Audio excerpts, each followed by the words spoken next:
બીજા નંબરે છે કુંજ નિલેશ કુમાર દવે પીપરલા 98%. ત્રીજા ક્રમે છે સેજલબેન કિશોરભાઈ પંડ્યા ઠાડજ 98%. ચોથા ક્રમે છે કિંજલબેન અનંતરાય બારિયા રાળગોંડ 97.83%. ઇંગ્લિશ મીડિયમ પાંચમા નંબરે છે ધૈર્યકુમાર મુકેશભાઈ પંડ્યા મહુવા 97.83% ઇંગ્લિશ મીડિયમ. છઠ્ઠા ક્રમે છે એચ સુરેશભાઈ જાની ભાવનગર સિટી 97.33%. સાતમા ક્રમે છે તીર્થરાય જનકભાઈ બારિયા પીપરલા 97.17%. આઠમા ક્રમે છે અનંત ભાનુશંકર જોશી ભાવનગર સિટી 96.83%.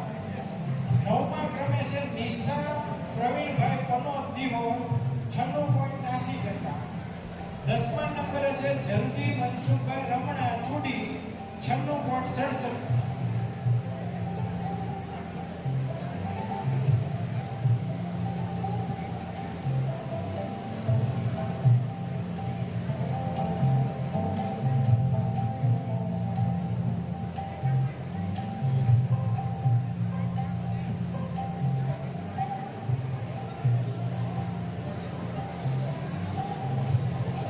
અગિયારમા ક્રમે છે કેશવ કુમાર કલ્પેશભાઈ ધાનલા દેવગાણા 96.67%. બારમા ક્રમે છે રુદ્ર શાંતિલાલ દવે દેવગાણા 96.67%. તેરમા ક્રમે છે ધ્રુતિ મનસુખભાઈ બારિયા દિહોર 96.50%. ચૌદમા ક્રમે છે વિશ્વાબેન દિનેશભાઈ લાધવા કરમતિયા 96.50%. 15મા ક્રમે છે પંક્તિ ભાવિકભાઈ જાની ભાવનગર સિટી 96.50%. 16મા ક્રમે છે વેદિહી યોગેશ કુમાર ભટ્ટ અદેવાડા 96.33%. 17મા ક્રમે છે ચાંદનીબેન જયેશભાઈ ધાંધલિયા ગઢડા 96.33%. 18મા નંબરે છે પ્રિયાંશી વિજયભાઈ દવે ભાવનગર સિટી 96.33%. 19મા નંબરે છે રાજ જયંતિભાઈ બારિયા રોયલ 96.33%. 20મા નંબરે છે દર્શન કુમાર શૈલેષભાઈ ભટ્ટ ખરકડી 96.33%. 22મા નંબરે છે વ્યોમભાઈ પ્રવીણ કુમાર ભટ્ટ ટીમાણા 96.17%. 23મા નંબરે છે હિતાંશીબેન પરેશભાઈ પંડ્યા દેવલી 96.17%. 24મા નંબરે છે માધવીબેન ભરતભાઈ ધાંધલિયા પીપરલા 96%.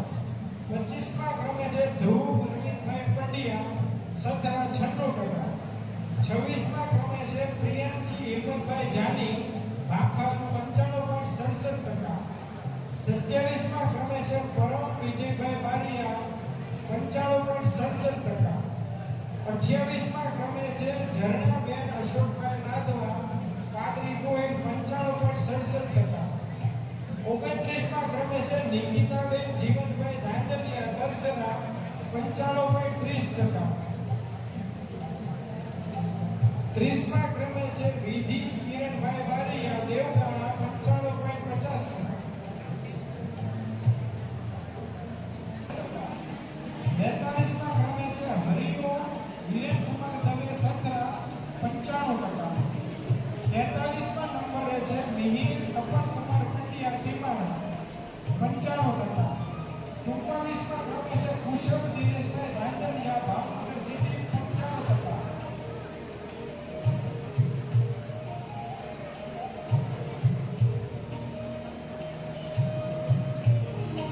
45મા ક્રમે છે યાત્રી વિશાલભાઈ ભટ્ટ ભાવનગર સિટી 95%. 46મા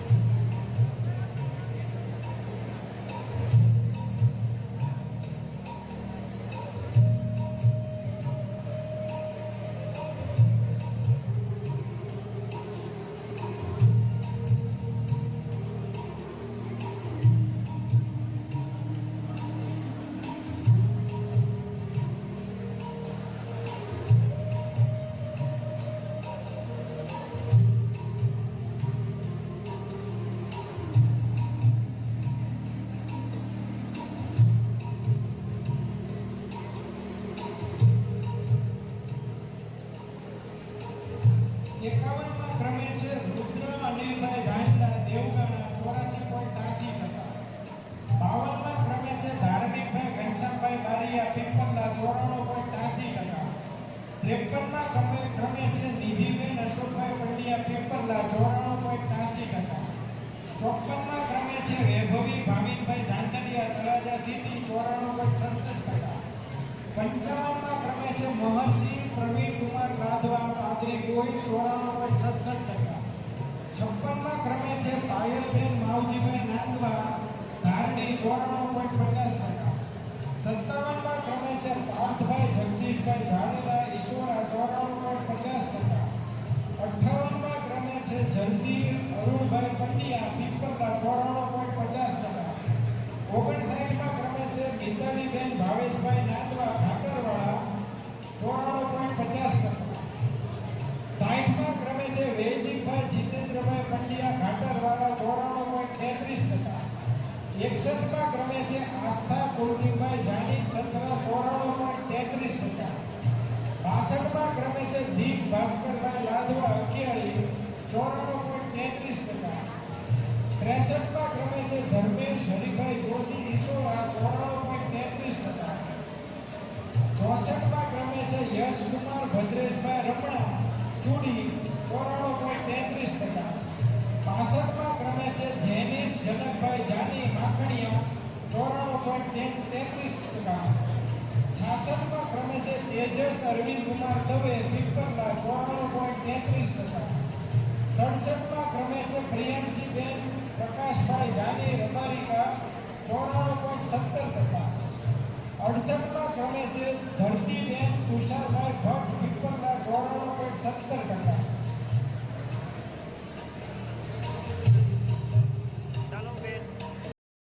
ખુશીબેન ઉત્તમકુમાર જાની સત્રા 93.85%. 74માં ક્રમે છે પાયલબેન જગદીશભાઈ જાની દેવો 93.67%.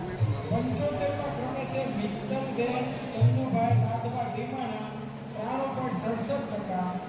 76માં ક્રમે છે બંસીબેન જગદીશભાઈ જાની તળાજા સિટી 93.50%. 77માં ક્રમે છે પ્રાસર પ્રકાશભાઈ ધાંધલિયા ભદ્રાવળ 93.33%.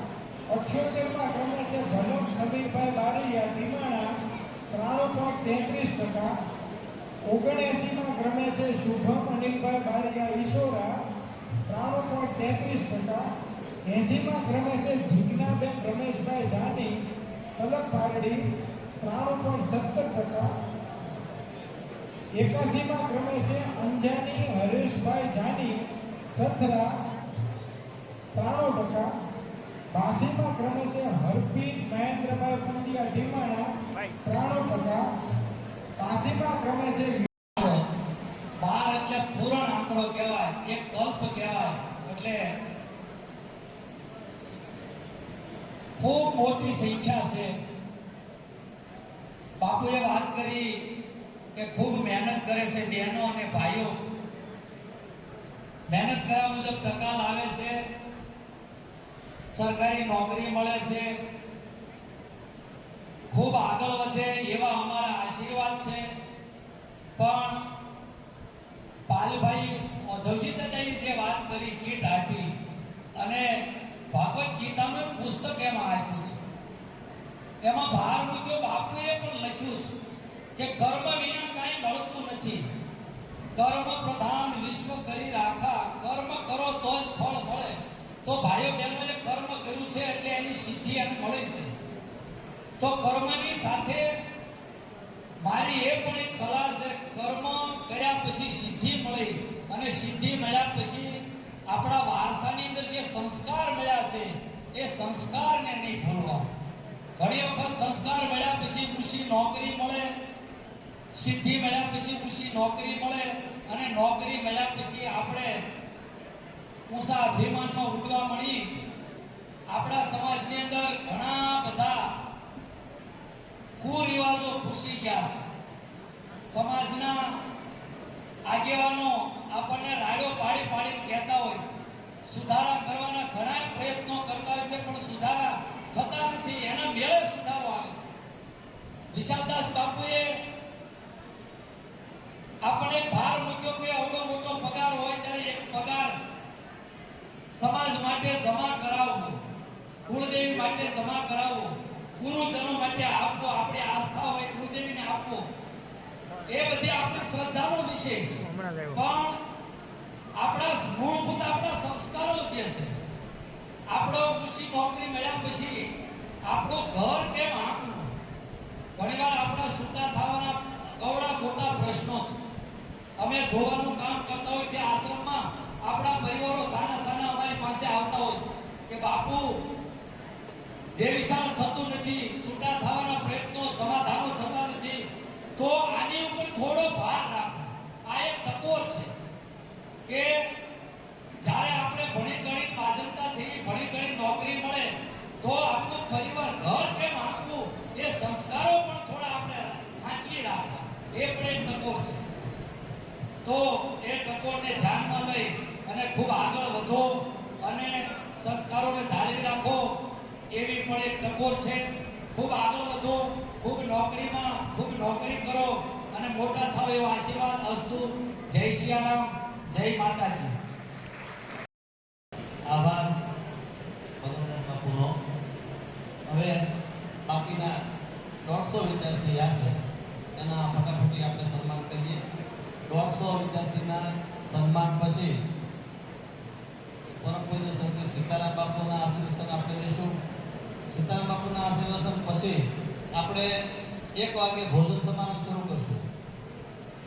પણ જે લોકો પાછળથી આવ્યા છે, સંતો અને આગેવાનશ્રીએ આપણને એવી પરમિશન આપી છે કે અમે બેઠશું. 3 વાગે આપણે હોલ ખાલી કરીને આપવાનું છે.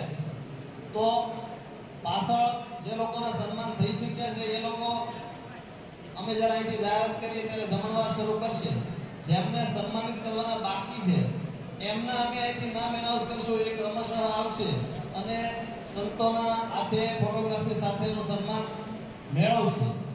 તો કોઈ હવે ત્રીજી વખત નામ જાહેર નહીં થાય, એટલે બધા જે છે એ જ્યારે આ કાર્યક્રમ પૂર્ણ થાય અને અહીંથી નામ જાહેર કરીએ ત્યારે એ લોકોએ આવવાનું રહેશે. આટલી વ્યવસ્થામાં સહકાર આપશો તો સમયસર કાર્ય પૂર્ણ થશે. હવે આગળનો કાર્યક્રમ આપણે 150 વિદ્યાર્થી બાકી છે એમને સન્માનિત કરીએ. રમણા જુડી 89.70%, 153 નંબર સોનલબેન ગમુભાઈ ધાંગધા દિહોર 89.70%, 156 નંબર ભૌતિક કુમાર બટુકભાઈ ધાંધલિયા 1788.83%, 164 નંબર જાહ્નવીબેન રમણીકલાલ ભટ્ટ. કહેવાય, પરંતુ મારા પેરેન્ટ્સે પણ મને બહુ સપોર્ટ આપેલો છે. અમારી સ્કૂલના તમામ શિક્ષકોએ બહુ સહયોગ આપેલો છે.